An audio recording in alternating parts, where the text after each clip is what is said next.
আহ্বান জানাবো আপনারা আমার দেশনার প্রারম্ভে আমার মুখে মুখে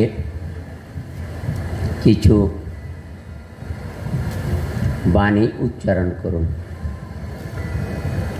বান্তে সংসারকান্তারো দুঃখাতো মোচনত্তায়া নিব্বানাং সাচ্চি করণাত্তায়া ইমাং বিপাসনা কাম্মাট্টানাং আদিত্যামি দ্বিতীয়াম্পি বান্তে ইমাং বিপাসনা কাম্মাট্টানাং আদিত্যামি তৃতীয়াম্পি বান্তে ইমাং বিপাসনা কাম্মাট্টানাং আদিত্যামি।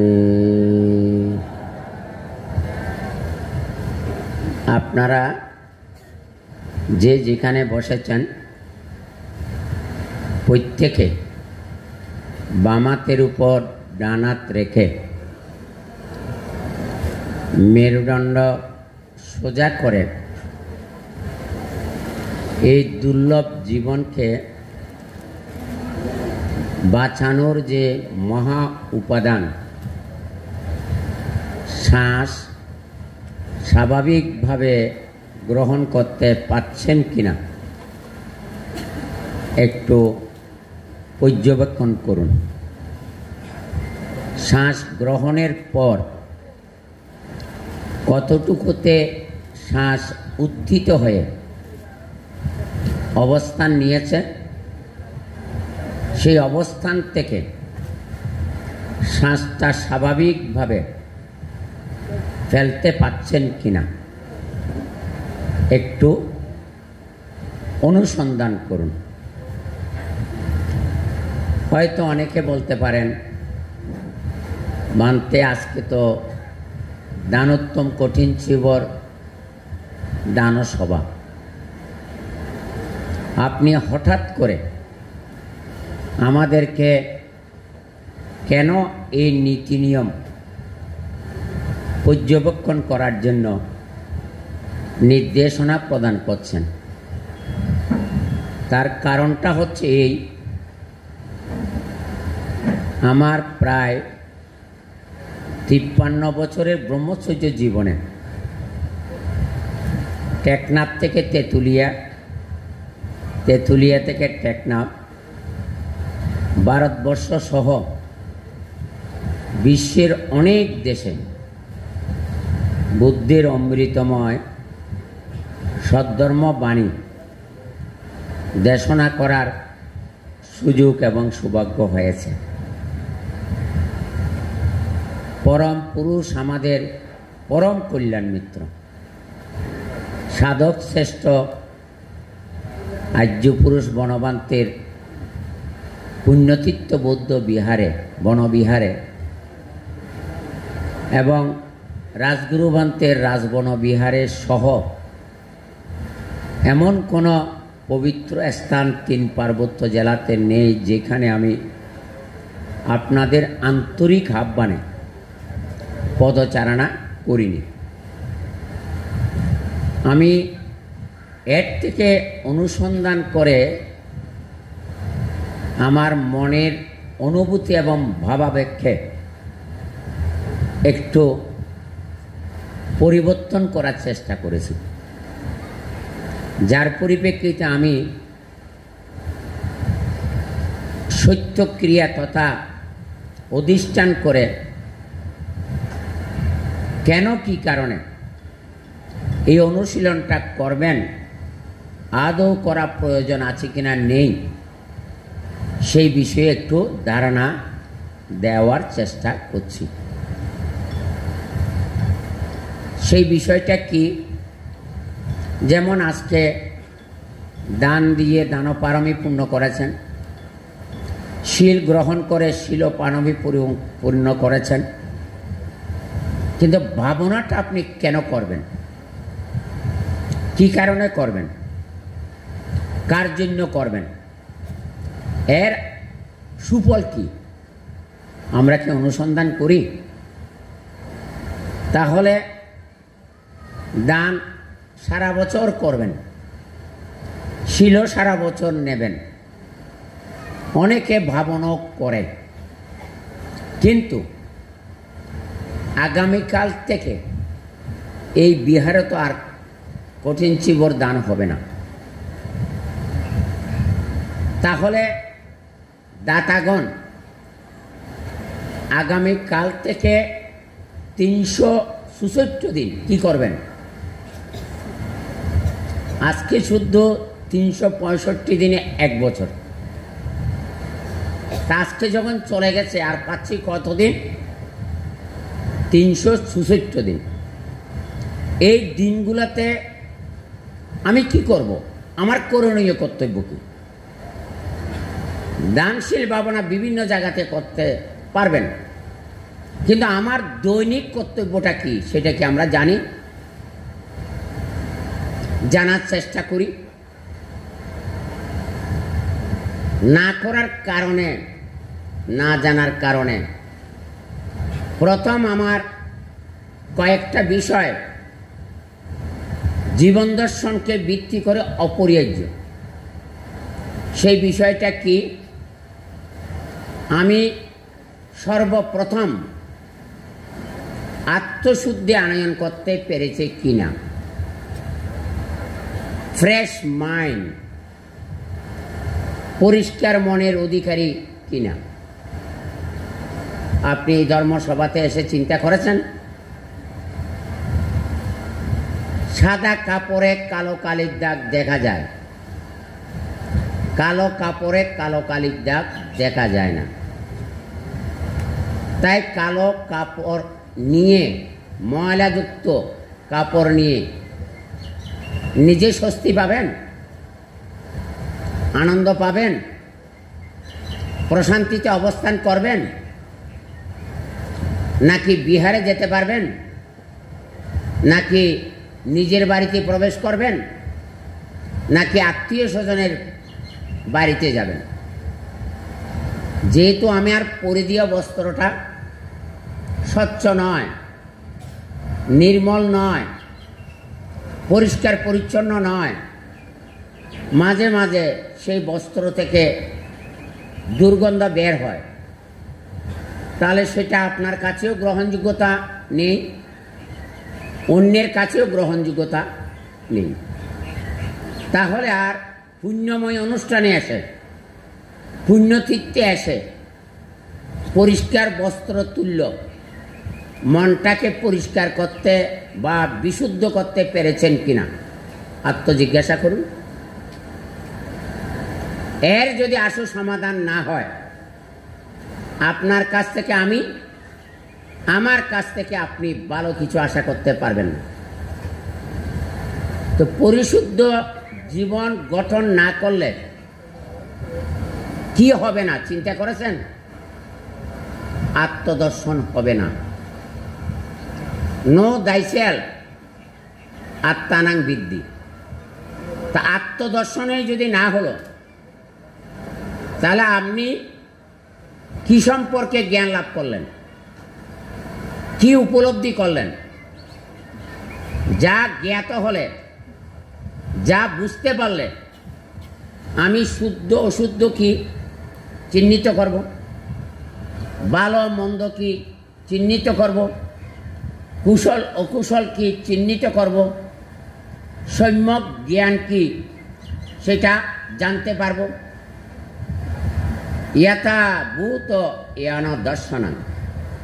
তাহলে আমি যদি সম্যক জ্ঞানে জ্ঞানী না হই, দানটাকে পরিশুদ্ধ দান, নির্মল দান, নিঃস্বার্থ দান, নির্লোভী দান, নিরহংকারী দান, নিরভিমানী দান, আমিত্ব ত্যাগের দান আপনি চিহ্নিত করতে পারবেন?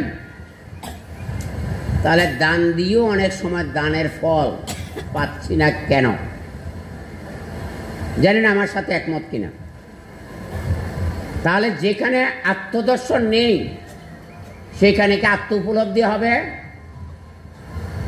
আর আত্ম উপলব্ধি যদি না হয় সম্যক জ্ঞান হবে। সম্যক জ্ঞান যদি না হয় জাগতিক দুঃখ কি, আত্যন্তিক দুঃখ কি চিহ্নিত করতে পারবেন?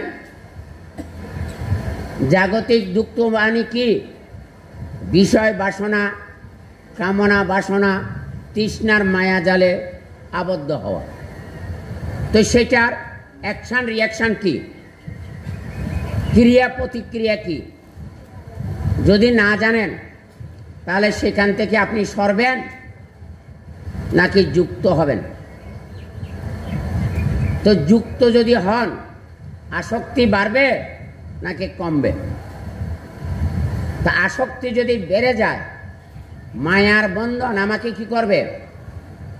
মাধবী লতা যেমন যে গাছের মধ্যে জড়িয়ে গেছে সেই গাছ বাঁচে নাকি মরে? তাহলে সেই গাছ আর বাঁচার সম্ভাবনা নেই।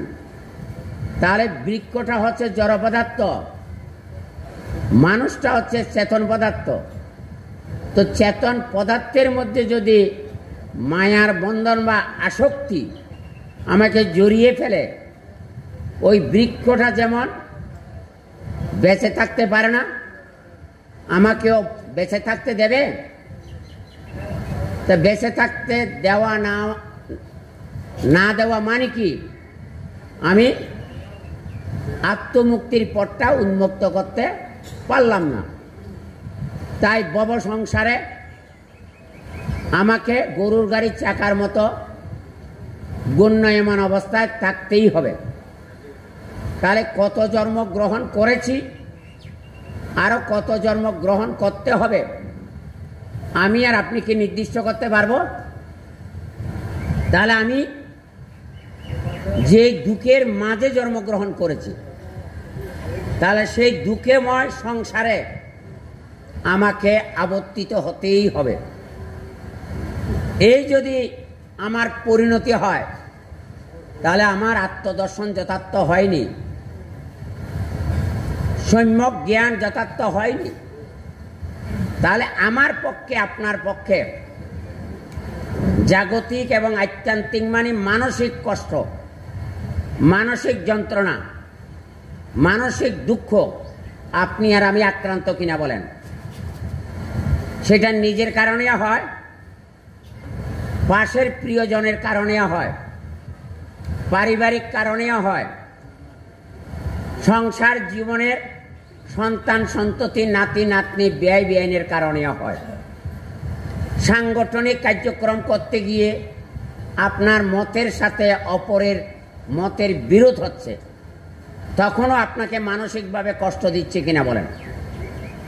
এই যদি আমার পরিণতি হয় তাহলে আমি আসক্তিকে সামনে রেখে তৃষ্ণার মায়াজালে যখন আমি জড়িয়ে গেলাম, তৃষ্ণায় মানব জীবনের দুঃখের হেতু কিনা বলেন? জন্মের প্রধান কারণ কিনা বলেন? তাহলে কারণ যদি চিহ্নিত করতে না পারি কার্য তো শুরু হবেই। তা কার্য যদি শুরু হয়, কর্ম হলো নাকি হয়নি? কার্য মানে কাজ। কায়োদারে কি কাজ করলেন, বাকোদারে কি কাজ করলেন, মনদারে কি কাজ করলেন, ইন্দ্রিয় ধারের দ্বারা কি কাজ করলেন? আপনি যদি আত্ম অনুসন্ধানী না হন, সঠিক বিষয়টা সঠিকভাবে নির্ণয় করতে না পারলে আমার করুণ পরিণতি নাকি সুখের পরিণতি? তাহলে সুখটা চাই নাকি সুখটা চাই না? সুখ চাইলে কি সুখ পাওয়া যায়? যিনি সুখ চাইবেন তাকে আগে কি করতে হবে? সুখের পথটা কি, রাস্তা কোনটা, সেটা আপনার দৃষ্টি দিয়ে আপনাকে চিহ্নিত করতে হবে। রাস্তা যদি কণ্টক মুক্ত না হয় তাহলে গন্তব্যস্থলে যাওয়া সম্ভবপর কি? কণ্টক মুক্ত বটে, কিন্তু আপনার বয়সাধিক্য হওয়ার কারণে আপনি অন্য যন্ত্র চালিত যানে গন্তব্যস্থলে যেতে চাচ্ছেন, কিন্তু রাস্তাটা মসৃণ নয়, তাই সেই যন্ত্রচালিত যান নিয়ে সহায়ক শক্তি হিসাবে গন্তব্যস্থলে যেতে পারছেন না। তো গন্তব্যস্থলে যেতে না পারলে আশা পূরণ হলো, অতৃপ্তমান তৃপ্তি হলো, সুখী মন অসুখী মন সুখী হলো, অশান্ত মন শান্ত হলো। তাহলে এখন আমরা কোথায় আছি ভাবেন তো। আমি যদি একটা প্রশ্ন করি, আপনার আমার দুর্লভ জীবনটা কে বাঁচায়? কেউ বলতে পারবেন? আমার আপনার দেবদুর্লভ মনুষ্য জীবনটা কে বাঁচায়? হ্যাঁ, তাহলে আমরা কোথায় আছি বলেন? দেখছেন আমরা কত পিছিয়ে। হ্যাঁ, তাহলে হয়তো অনেকে উত্তর দিতে পারেন, আমাকে যিনি জন্ম দিয়েছেন তিনি আমাকে বাঁচাবে। এটা হচ্ছে ভুল ধারণা। আমার জন্মদাতা মাতা পিতা আমাকে কিছু উপাদান দিতে পারে, মানব জীবন বাঁচানোর দায়িত্ব নিতে পারে না। যেমন আমি যখন ছোট ছিলাম, শিশু ছিলাম, ক্ষুধার যন্ত্রণায় যখন কান্না করছিলাম, বাবা পাশে না থাকলেও গর্ভধারিণী মা বুঝতে পেরেছে আমার সন্তানের খিদে পেয়েছে, উৎকৃষ্ট রসালযুক্ত আহার দিয়ে, পছন্দের আহার দিয়ে ক্ষুধা নিবারণ করেছেন, মাত্র জীবন বাঁচাতে পারে না। এখন বলেন, জীবন কে বাঁচায়? মানুষের দ্বারাই মানুষের জীবন বাঁচে না। আমার ঘরের চতুর্পাশে আশেপাশে অসংখ্য বৃক্ষরাজি আছে কিনা বলেন? সে জড় পদার্থ তুল্য বৃক্ষরাজি আমাকে কি দান করে বলেন? অক্সিজেন দান করে। তাহলে আমার এই শ্রেষ্ঠ জীবন, দুর্লভ মানব জীবন, বৃক্ষের অক্সিজেনের মাধ্যমে আমার মানব জীবন আমি বাঁচিয়ে রেখেছি কিনা বলেন? আর আমি কি দান করছি, কি ত্যাগ করছি? বৃক্ষের জন্য আমি কার্বন ডাইঅক্সাইড দান করছি। বৃক্ষ সতেজ হচ্ছে, সজীব হচ্ছে, দীর্ঘজীবী হচ্ছে। আর অক্সিজেন গ্রহণের মাধ্যমে আমি আমার এই মানব দেহটাকে বাঁচিয়ে রেখেছি, সতেজ করেছি, সক্ষমতা অর্জনে সহায়তা লাভ করেছি। তাহলে এখন বলেন, কার দানটা শ্রেষ্ঠ? কে বলতে পারবেন? জড় পদার্থ বৃক্ষ যা দান করে সে হচ্ছে নিঃস্বার্থ, আর চেতন পদার্থ মানুষ কোনো কিছু দান করতে গিয়ে নিজের স্বার্থটা আগে প্রাধান্য দেয়। তাহলে আমি স্বার্থবাদী নাকি বৃক্ষ স্বার্থবাদী? যিনি স্বার্থবাদী তিনি লোভী। মানুষ লোভী কিনা বলেন? লোভ কি আমরা কি জানি? এমনি বলে যাচ্ছি অনেক কিছু, লোভ দেশ মোহ। আমরা কি জানি? যাহা দেহ রক্ষার জন্য দৈনন্দিন আহার হিসাবে গ্রহণ করি সেটা কি লোভ? সেটা তো দেহ রক্ষার উপাদান। না খেলেও আপনি বাঁচবেন না, হ্যাঁ খেলেও আপনি বাঁচবেন এই কথা দাবি করা যায় না। খেলে ক্ষুধা নিবারণ হয়, শরীর সুস্থ থাকে, দেহ মন ভালো থাকে এবং শক্তি সঞ্চয় করতে পারি। কেমন? তাহলে এখন লোভ কি, লোভ কাকে বলে? আমার পাশে উনি আছেন, আমার পাশে উনি আছেন, দুইজনের মধ্যে এমন একটা লোভনীয় বস্তু আমি লক্ষ্য করেছি, সেটার প্রতি আমার লোলুপ দৃষ্টি হয়েছে, আমি পেতে চাই। সে কি আমার প্রত্যাশার কথা জানে? সে তো জানে না। আর তিনিও বা আমাকে কেন দেবেন বলেন এখন? কারণ ওটা তো ওনার মূল্যবান সম্পদ। কিন্তু আমি যে লক্ষ্য করে ওটা লোলুপ দৃষ্টিতে ছিনিয়ে নিতে চাচ্ছি সে তো জানে না। তাই আপনার মনের মধ্যে কি আসলো? কুটুবুদ্ধি আসলো, চালাকি হলেন, দুষ্ট বুদ্ধির মাধ্যমে ক্ষমতা প্রয়োগ করে যখন ছিনিয়ে নিতে চাচ্ছেন, যার উপাদান তিনি বুঝতে পেরেছেন, অতএব তিনি কি আমাকে এমনি ছেড়ে দেবে? দেবে না। তা আমি নিতে চাই ওই অমানবিক চিন্তা ভাবনার মাধ্যমে ক্ষমতা প্রয়োগ করে লোলুপ দৃষ্টির তৃপ্তি সাধনের জন্য ছিনিয়ে নেওয়ার যে মানসিকতা, সেটা হচ্ছে লোভ। বলেন এখন আমরা লোভ ত্যাগ করতে পারি? হ্যাঁ? তো ওনার জিনিসটা যখন আমি ছিনিয়ে নিচ্ছি, উনি বুঝতে পেরেছে, তখন উনি সেটা রক্ষা করতে পারছে না বিদায় তিনিও তার শক্তি প্রয়োগ করে আমাকে এমনভাবে একটা আঘাত করলেন, লোভে ভাব পাবে মৃত্যু। তো তিনি কে? আমি কে? আমি যিনি, তিনিও তিনি। তিনি এবং আমি, আমি এবং তিনি এক এবং অভিন্ন। তাই তার প্রয়োজনীয় জিনিস আমি গোপনে অপহরণ করব কেন? আর তিনিও বা আমার মূল্যবান সম্পদ থেকে আমাকে বঞ্চিত করবে কেন? বুঝতে পেরেছেন? ঢুকেছে ভিতরে? এইটাতে থাকতে পারবেন? হ্যাঁ, যদি থাকতে পারেন আপনি জয়ী, থাকতে না পারলে আপনি পরাজয়।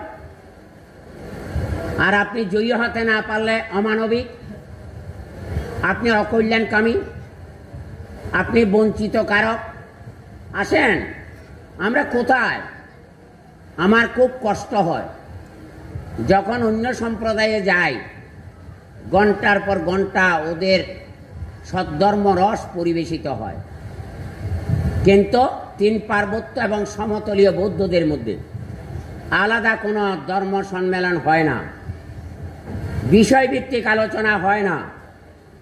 হয়তো দান অনুষ্ঠান একটু হয়, ওখানে আসে দুই একজন বানতে তোরা, হ্যাঁ, কিছু কিছু হয়, তাহলে সেটার মধ্যে ফুলফিল কোনো কিছু নেই। আছে কি বলেন? আমি শিক্ষক, তো শিক্ষক পাঠদান করতে গিয়ে 45 মিনিট ক্লাস নেয়, বিষয়বস্তু বুঝাতে সক্ষম না হলে পরের দিন ছাত্ররা যখন প্রশ্ন করে আবার রিপিট করে। বলেন এখন, সেখানেও যদি বুঝতে না পারে, পরিবারে গিয়ে মা বাবাকে কি বলে? বাপি, মামুনি, এই বিষয়ে বোধ আমি ভালো রেজাল্ট করতে পারবো না। তাহলে রেজাল্ট করতে না পারা মানে কি? ব্যর্থতা, সফলতাহীন। তখন মা বাবা দূরদৃষ্টির কারণে ছেলেকে কীর্তিমান করার জন্য আর একটা টিউটার প্রদান করেন। তাহলে আমরা বৌদ্ধ ধর্মে এত কিছু তথ্য উপাত্ত আছে, এগুলি বুঝার মতো ব্যক্তিত্ব প্রতিভা কয়জন আছে বলেন? নেই, বলা যাবে না। আপনি শ্রোতা হিসাবে যতক্ষণ বুঝতে পারেননি, আপনি বুঝে নেবেন নাকি নেবেন না? তো বুঝতে না পারলে যিনি বুঝেন তার কাছে যাবেন কিনা বলেন? তিনি কে? তিনিও আরেকজন রক্তে মাংসে গঠিত মানুষ, কিন্তু তিনি বিদ্বান, তিনি সাধক, তিনি এই বিষয়ে পারঙ্গম। তাকে এক কথায় কি বলা হয়? সদ্গুরুর সন্নিধানে বীর্য লাভ হয়। বীর্য মানে কি? ক্ষমতার অপব্যবহার নয়। আমার গুরুর অধীত বিদ্যা আয়ত্ত করার জন্য আমাকে দৃঢ় প্রতিজ্ঞাবদ্ধ হতেই হবে। বুঝাতে পেরেছে কিনা বলেন? হ্যাঁ, তো সেই চেতনায় যদি আমি নিজের চেতনাকে সমৃদ্ধ না করি, তাহলে আমি প্রকৃত জ্ঞানী। লেখাপড়া এক, জ্ঞান অন্য। ধর্মকর্ম এক, ধার্মিকতা অন্য। তো জ্ঞানীর মতো জ্ঞানী হলে তার লক্ষণটা কি? গাছের মধ্যে যদি মাত্র অতিরিক্ত ফল ফলে, সেই ফল ঊর্ধ্ব দিকে তাকায় না, সে অবনত হয়। অবনত মানে কি? নম্রতা, ভদ্রতা, শালীনতা, বিনয়শীলতা, সৌজন্য বোধ, সেবা চেতনা, পর উপকার, পর কল্যাণ। তাহলে আমরা যদি বৌদ্ধ হয়ে থাকি, এই নীতি আদর্শের মধ্যে কয়জন আছে বলেন? হ্যাঁ, তাহলে এই যদি হতে না পারলাম, আমরা তো সাংমা, মারমা, বড়ুয়া, তালুকদার, ঠিক আছে। বৌদ্ধ বলা তো হাই থিঙ্কিং মানসিকতা। এদের মধ্যে হিংসা, বিদ্বেষ, হানাহানি, মারামারি, কাটাকাটি থাকার তো কথা না। বঞ্চিত করার মানসিকতা যদি থাকে, হ্যাঁ, পরনিন্দা, পরচর্চা, পরশ্রী কাতরতার মনোভাব যদি থাকে, অহংকার যদি থাকে, অভিমান যদি থাকে, আমিত্ববাদ যদি থাকে, সে কি মানুষের পর্যায়ে আছে? তাই নোবেল বিজয়ী রবীন্দ্রনাথ ঠাকুর কি বলেছেন? প্রতিটি ঘরে ঘরে অসংখ্য মানুষের জন্ম হয়, কিন্তু মনুষ্যত্বের জন্ম হয় না। মনুষ্যত্ব তাকে অর্জন করতে হয়। আজকের এই পুণ্যময় অনুষ্ঠানে মানুষকে মানুষের পর্যায়ে উন্নীত করার জন্য, মনুষ্যত্বের চেতনায় নিজেকে দীপ্তিমান করার জন্য এই বিশাল সমাবেশ হয়েছে। আমি যা অর্জন করেছি আপনাকে অর্জিত বিষয়ে সম্যক ধারণা দেওয়ার জন্য আমি কি করব? হ্যাঁ, মিলিত হব। তুমি যা, আমি তা। আমি যা, তুমি তা। আমি যে নীতিবান, তুমিও সেই নীতির উত্তরাধিকারী। তাহলে তোমার সাথে আমার, আমার সাথে আপনার রেশারেশি, হিংসে, বিদ্বেষ, বঞ্চিতকরণ, স্বামী স্ত্রী, ছেলে মেয়ে, মা বাবা, নাতি নাতনি, ব্যয় ব্যয়, সাংগঠনিক ব্যক্তি, গুরু শিষ্যের মধ্যে যদি বিপরীত দ্বারা আমাকে প্রভাবিত করে, তাহলে আমি মানুষ হয়েছে, ভালো মানুষ হতে পারেনি, উন্নত মানুষ হতে পারেনি, কল্যাণকামী মানুষ হতে পারেনি, মানবিক নৈতিক মূল্যবোধের চেতনায় নিজেকে সুসংগঠিত করতে পারেনি। তাই দুর্লভ মানব জীবন পেয়েছি বটে, সেই মানব জীবন ব্যর্থ হয়ে গেছে, অপূর্ণ হয়ে গেছে। তাই পূর্ণতা লাভের জন্য আমি কি বললাম? বাম হাতের উপর ডান হাত রেখে মেরুদণ্ড সোজা করেন। শ্বাসটা কেন নেবেন বলেন? এখন কার জন্য নেবেন? শ্বাস যদি না নিতে পারি স্বাভাবিকভাবে, আমার এই দুর্লভ জীবন বাঁচবে নাকি মরবে? শ্বাস গ্রহণ করতে না পারলেও মরলাম, গ্রহণ করে ফেলতে না পারলেও মরলাম। তা আমি যদি প্রতিক্ষণে ক্ষণে মরে যাই, সঙ্গদান, অষ্ট পরিষ্কার দান, কঠিন শিবর দান করবে কে? বিহার রক্ষা করবে কে? বলেন এখন। হ্যাঁ, তাহলে এখন বলেন, বাঁচার সংগ্রাম নাকি মরার সংগ্রাম? চাই এই সবার মধ্যে এমন কোন বৃক্ষ সমান নারী পুরুষ আছে মরতে চায়? আছে? আর তুলতে পারবেন? যারা 90 বছর আছেন, 80 বছর আছেন, মরবেন? হ্যাঁ, মরার আগে বাঁচতে চান তো মরার মতো মরিবেন নাকি বাঁচার মতো বাঁচবেন? বলেন এখন। তাহলে বাঁচতে হলে শ্বাস নেওয়া মানে কি কেউ জানেন? শ্বাস নেওয়া মানে একটা নবজীবন লাভ করা। এই দেহতত্ত্ব চিন্তা করেছেন কোনোদিন? আর শ্বাস ফেলা মানে কি? যে কোনো মুহূর্তে আমার আপনার মৃত্যুর সম্ভাবনা। তাহলে মরার মতো মরবেন নাকি জীবন চিকিৎসার আশু সমাধান করে মৃত্যুকে আলিঙ্গন করবেন? তাহলে সেই জ্ঞান, সেই অনুভূতি হয়েছে? তাহলে আপনি তো সেই সাধনায় নাই। দান করলে বড় লোকের কি, কুকুর হলে ভালো ভালো খেতে পারবেন, এসি গাড়িতে চড়তে পারবেন, পারবেন না? কিন্তু জীবন দুঃখের অবসানটা করতে পারবেন না। পারবেন? তাহলে আমাকে প্রখ্যাত একজন সাধক, আমি যখন কলকাতাতে গবেষণা করছিলাম, তিনি কিন্তু কলকাতা বিশ্ববিদ্যালয়ের কন্ট্রোলার, প্রফেসর এবং গবেষক, দীর্ঘদিন সাধনা করে অনাগারী মনীন্দ্রজি, ডক্টর রাষ্ট্রপাল, দীপামা ননিবালা বড়ুয়া, গোয়েঙ্কাজির কাছে ভাবনা করে মহাবোধি সোসাইটিতে অনাগারী ধ্যান কেন্দ্রে ভাবনা করতেন। আমি গবেষণা করতে গিয়ে সেখানে ধ্যান সম্পর্কে কিছুটা উপদেশ দিতাম। একদিন উনি আমি এবং রাষ্ট্রপাল পান্তের কাছে শ্রমণ হলেন বুদ্ধগয়া, আবার ভিক্ষু হলেন। এইভাবে তার বাকি জীবনটা কাটিয়েছেন। একদিন ধর্মদেশনা করতে গিয়ে আমাকে প্রার্থনা করলেন, বান্তে আমি আপনার দেশনা আজকে শুনব না। তা আমি তো একটু ইতস্তত করছি, কি ব্যাপার, উনি তো একা, এখানে হলভর্তি লোক, তো এখন দেশনা করতে পারবো না, কি করব? বলেছে আমার একটা প্রশ্নের উত্তর দিতে হবে, সঠিকভাবে যদি উত্তর দিতে পারেন আমরা সবাই আপনার সুললিত কণ্ঠের দেশনা শুনব। কি বললেন জানেন? সাতিপাট্টানো সূত্র নাম শুনেছেন? স্মৃতি প্রস্থান ভাবনা। তার মৌলিক বিষয় কি?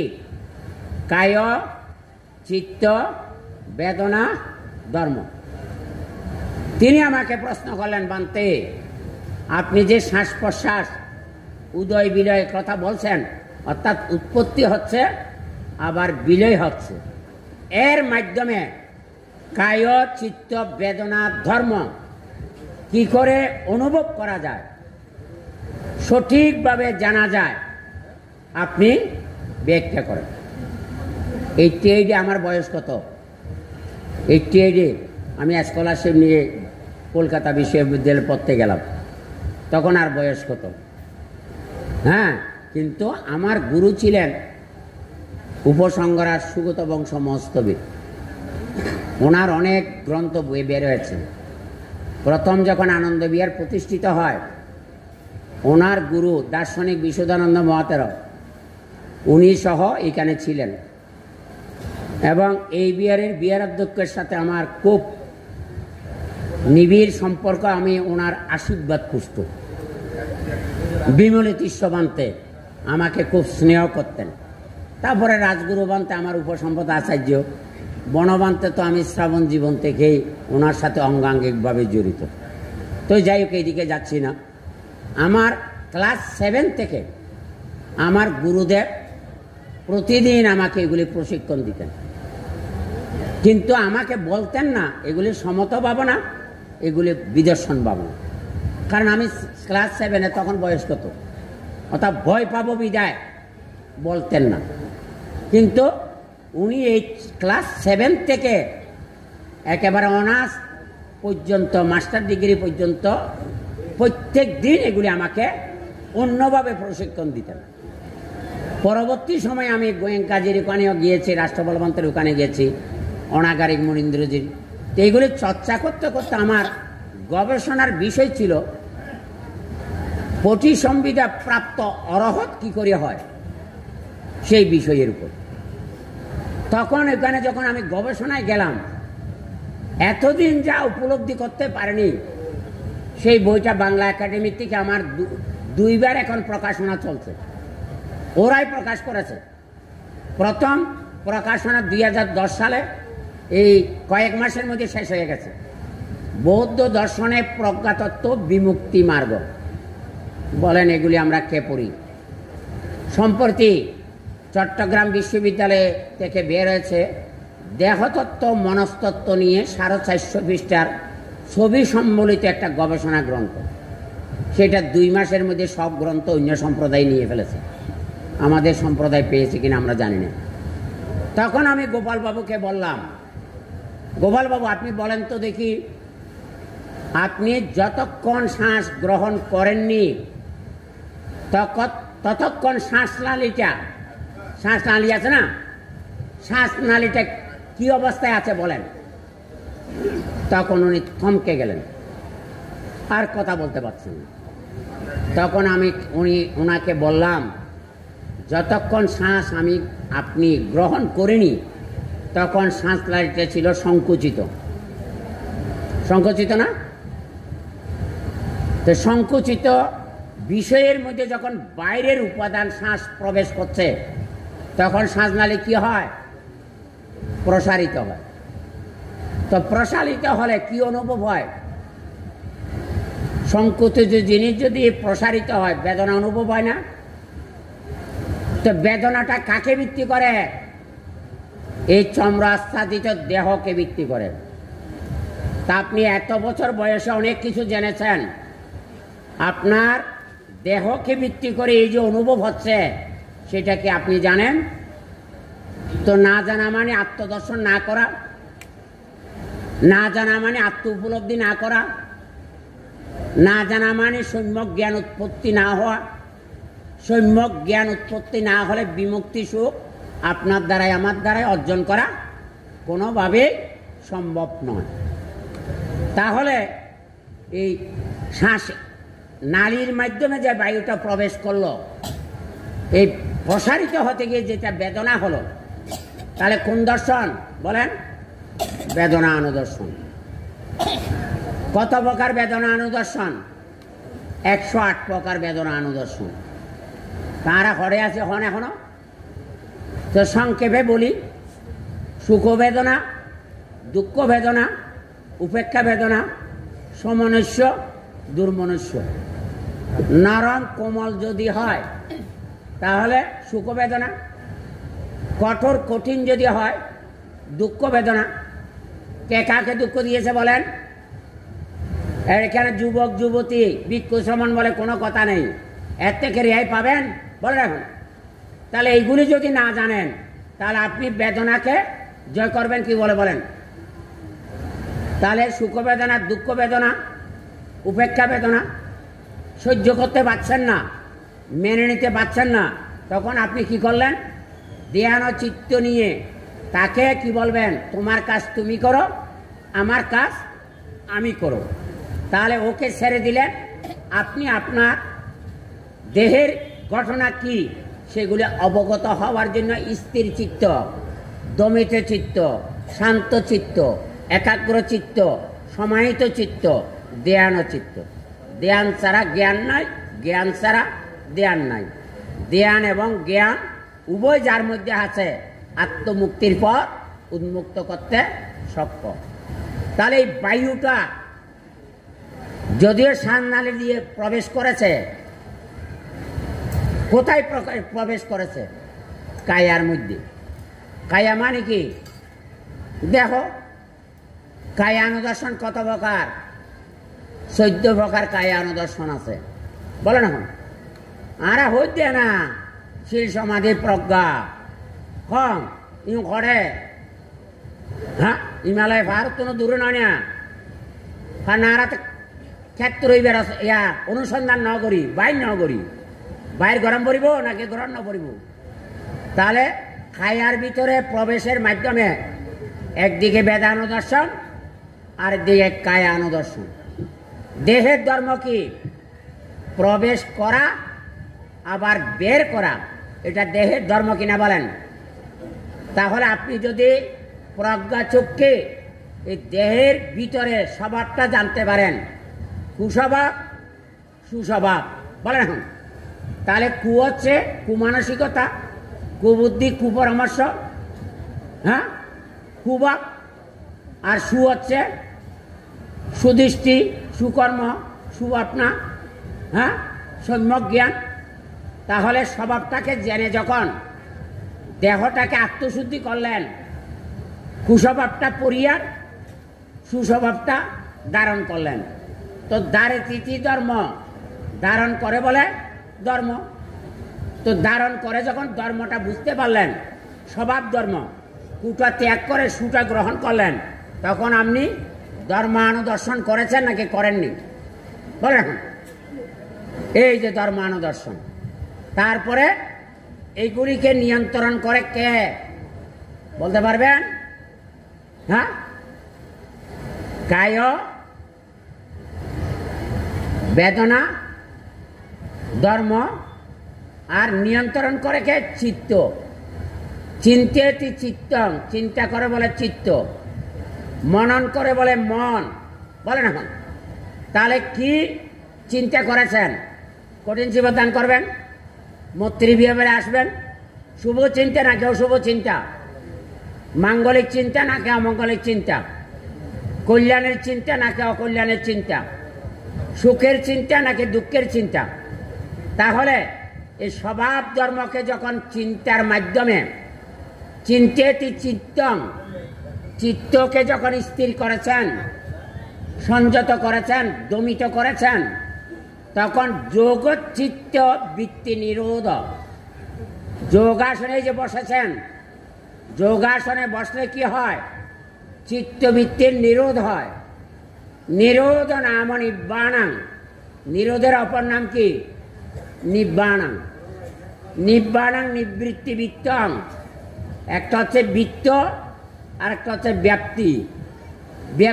বৃত্ত মানে আত্মকেন্দ্রিক, আত্মসুখ, আত্মভোগ, সে মানুষ আত্মজয়ী হতে পারে না।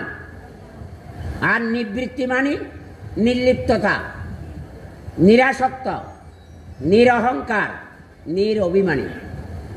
যখন আমি ওনাকে বুঝিয়ে দিলাম এই শ্বাসটাকে যদি নেওয়ার সময়, ফেলার সময় অন্তর্দৃষ্টি দিয়ে মনোনিবেশ সহকারে পর্যবেক্ষণ করতে পারেন, তাহলে আপনার শ্বাস প্রশ্বাসের মাধ্যমে কায় চিত্ত বেদনা ধর্ম আপনি আয়ত্ত করতে সক্ষম হবেন।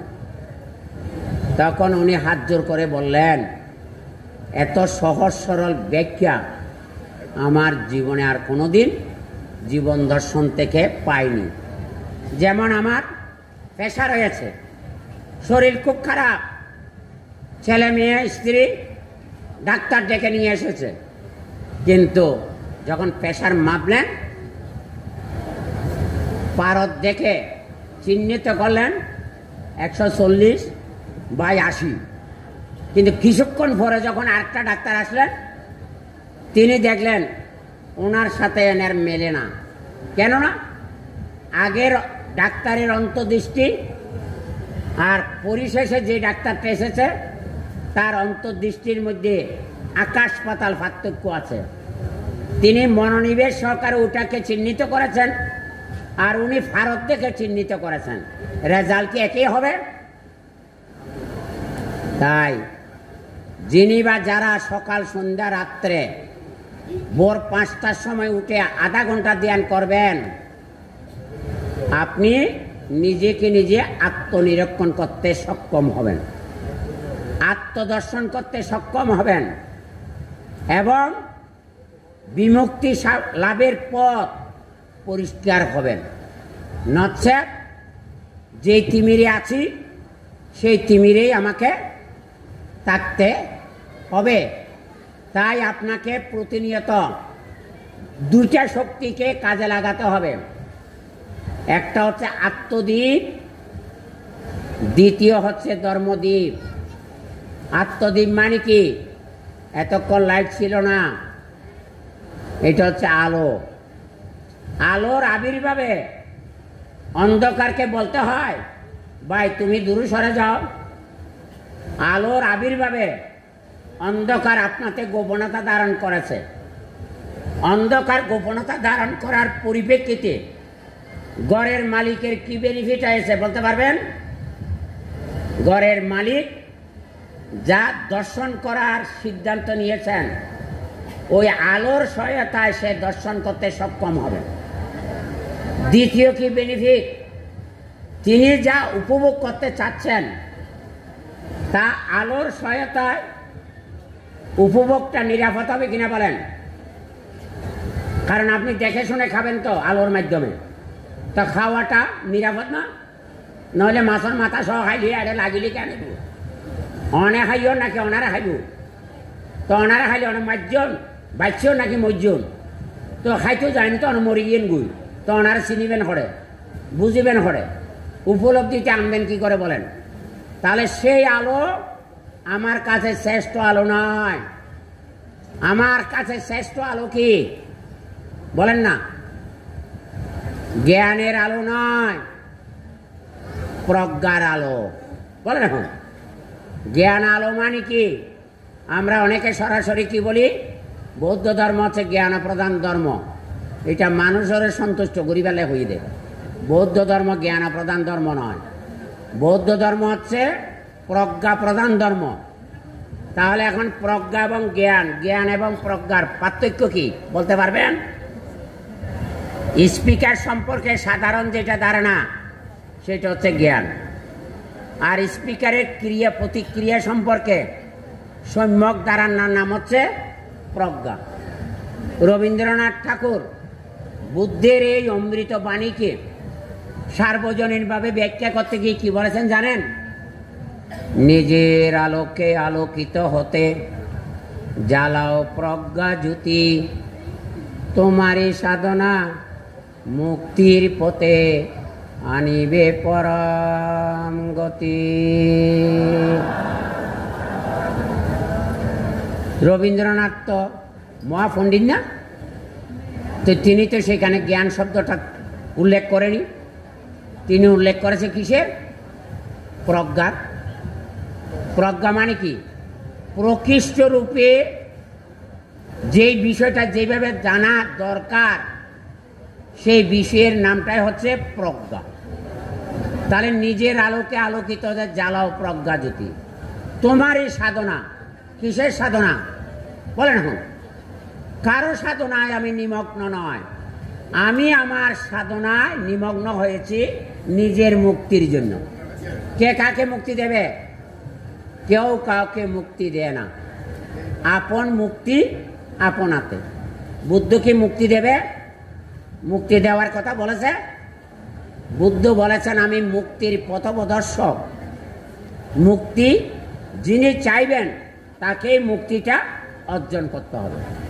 দেখছেন, তা আমার গবেষণা গ্রন্থে 73 প্রকার জ্ঞানের স্তর আছে।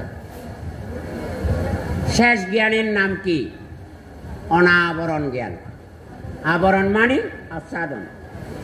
আপনারা আমাকে দেখবেন না, আমি আপনাকে দেখব না। অনাবরণ মানে আবরণ মুক্ত। তা আবরণ অনাবরণ অর্জন করা মানে কি? বুদ্ধ জ্ঞান অর্জন করা। তো প্রতিটি মানুষের অন্তরে সুপ্ত অবস্থায় সেই জ্ঞান আছে, কিন্তু অনুধ্যান অনুশীলন অনুভূতির মাধ্যমে জাগিয়ে সেটাকে অর্জন করে নিতে হবে। কথাটা বুঝাতে পেরেছি? তাহলে আত্মদ্বীপ এবং ধর্মদ্বীপ। ধর্ম কি?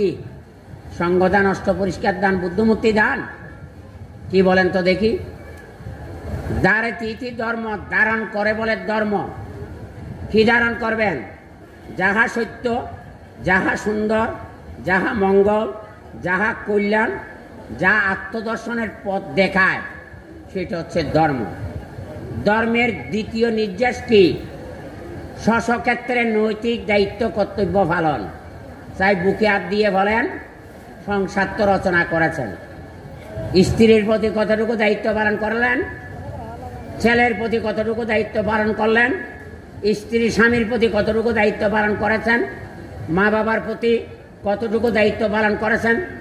তাহলে স্বস্বক্ষেত্রে যদি দায়িত্ব পালন করেন, স্বামী স্ত্রী মলমালিন্য হয় না, ওর বউয়ে গ্যাঞ্জাম হয় না, নদী না খাইব না, হন না হন। তাহলে দায়িত্ব পালনে আমি অনভিজ্ঞ, এমনি সংসার পালনে দক্ষ, ভোগের জন্য, লোভের জন্য, কামনার জন্য। কিন্তু ওই জায়গায় পরিবারটাকে একটা সুন্দর বাগান করবেন, সেই বাগানের দায়িত্ব যদি পালন না করেন, বাগান প্রস্ফুটিত হবে, বিকশিত হবে, সুগন্ধ ছড়াবে, পুষ্পের মূল্য বাড়বে। তো পুষ্প তুল্য এক একটা ছেলে মেয়ে, বলে রাখুন। হ্যাঁ, আর সবচেয়ে বড় কথা কি? ধর্মের মৌলিকত্ব কি? আমার মধ্যে আমাকে জানা। তা আমার মধ্যে যদি আমাকে না জানি, তাহলে আমি কি জানলাম বলেন না? কি বুঝলাম, কি উপলব্ধি করলাম? বুঝাতে পেরেছি? তো যেহেতু অনেক সময় হয়ে গেছে, আর বেশি কথা বলবো না। আমি একটু এইভাবে না গিয়ে জীবন দর্শনের পথে গেছি। এইগুলি আসলে আলোচনা করতে গেলে আমি মাঝে মাঝে এখানে এই বিহারে এসে আমার প্রিয় ভাজন পূর্ণজ্যোতি এবং মণিস্বপন দেওয়ান সহ এখানে একটা গ্রুপ আছে। আমরা মাঝে মাঝে এখানে বিষয়ভিত্তিক আলোচনা করতে আসি। কিন্তু আপনারা কি, আমি যদি বলি ডিসেম্বর জানুয়ারিতে একবার এইভাবে বসেন, আসবেন? তখন কেউ আসবে না। ওই দানকা হইয়ে স্বর্গ যাইবার লাই। হ্যাঁ, স্বর্গ যদি এত অস্থা হয় তাহলে তো মানি আর স্বর্গত বসবাস করি।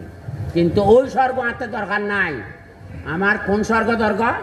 কোথায় স্বর্গ কোথায় নরক তা বলে বহুদূর। মানুষের মাঝে স্বর্গ নরক, মানুষের মাঝে সুরসুর। তো বৌদ্ধরা পিছিয়ে যাচ্ছে কেন জানেন? থাইল্যান্ডে, শ্রীলঙ্কারে প্রতি সপ্তাহে এক একজন পণ্ডিত ভিক্ষু নিয়ে চতুরাজ্য সত্য আর্যাষ্টাঙ্গিক মার্গ এবং বর্তান কজ অ্যান্ড এফেক্ট নিয়ে আলোচনা হয়। জন্ম মৃত্যু রহস্য নিয়ে আলোচনা হয়। লৌকিক সত্য, লোকোত্তর সত্য নিয়ে আলোচনা হয়। যার পরিপ্রেক্ষিতে আপনি শ্রীলঙ্কারা যদি একত্রিত হয়, থাইল্যান্ডারা যদি একত্রিত হয়, নীরব ভূমিকা পালন করে, হাত জোর করে ধর্ম শ্রবণ করে। আর আরা এনে যায় খানিকক্ষণ বাদে যাই বেলায় দৌড়ি করি, তাহলে ইক্ষ নয়, ইক্ষ নয়। তো ফলটা কি পাইলেন এখন? বুঝাইতে দিন আজিয়া। হ্যাঁ, এইভাবে যদি মাসে মাসে এক একটা বিষয় নিয়ে এক একটা বিয়ের আলোচনার আসর করেন, আমি সময় দিতে রাজি আছি। কারণ আপনারা আমার, আমি আপনাদের। হ্যাঁ, কারণ আপনাদেরকে যদি আমি পথ না দেখাই তাহলে আমি গুরু হব, লাভ সৎকার নেব, কল্যাণ মিত্র গুরু হব না। কল্যাণ মিত্র গুরু হচ্ছে আমি যা অর্জন করেছি তা যদি আমার হিতাকাঙ্ক্ষী সুরিত কল্যাণ মিত্র জ্ঞাতি সদনের অন্তরে যদি জাগিয়ে তুলতে পারি, মনের ময়লা যখন অপসারিত হবে, শুদ্ধ মন হবে, হ্যাঁ, সুন্দর মন হবে, উন্নত মন হবে, তিনি মানুষের মতো আদর্শ মানুষ হলে ধার্মিক, হ্যাঁ, নারী পুরুষ, হ্যাঁ, অভাব হবে না। তখনই নিজের জীবন দুঃখের পথ আবিষ্কার করতে সক্ষম হবেন। তাই আমি আমার কথা না বাড়িয়ে এই কয়েক মিনিট বাম হাতের উপর ডানাত রেখে মেরুদণ্ড সোজা করে চোখ বন্ধ করে শ্বাসটা ঠিকভাবে নিতে পাচ্ছেন কিনা, শ্বাসটা ফেলতে পাচ্ছেন কিনা একটু চেষ্টা করো।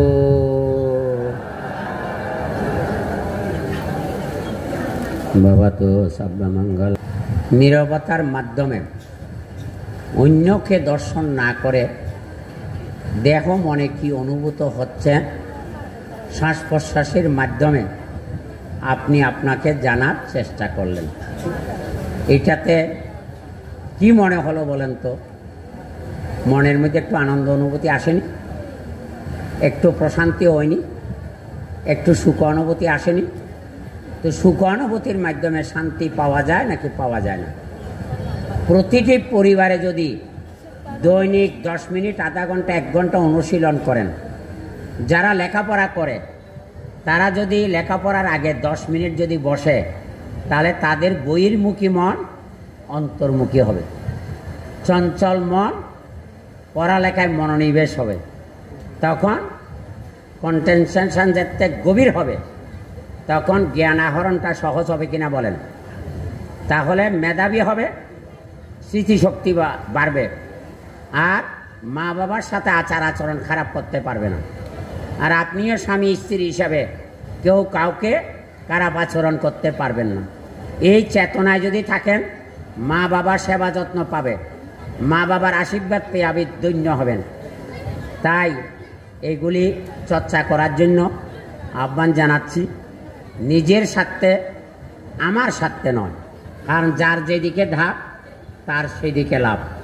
পরিশেষে কোনো মানুষ রসালযুক্ত যদি আহার খেতে চায়, সেই রসালযুক্ত তৃপ্তিদায়ক খাবার কোথায় পাবে?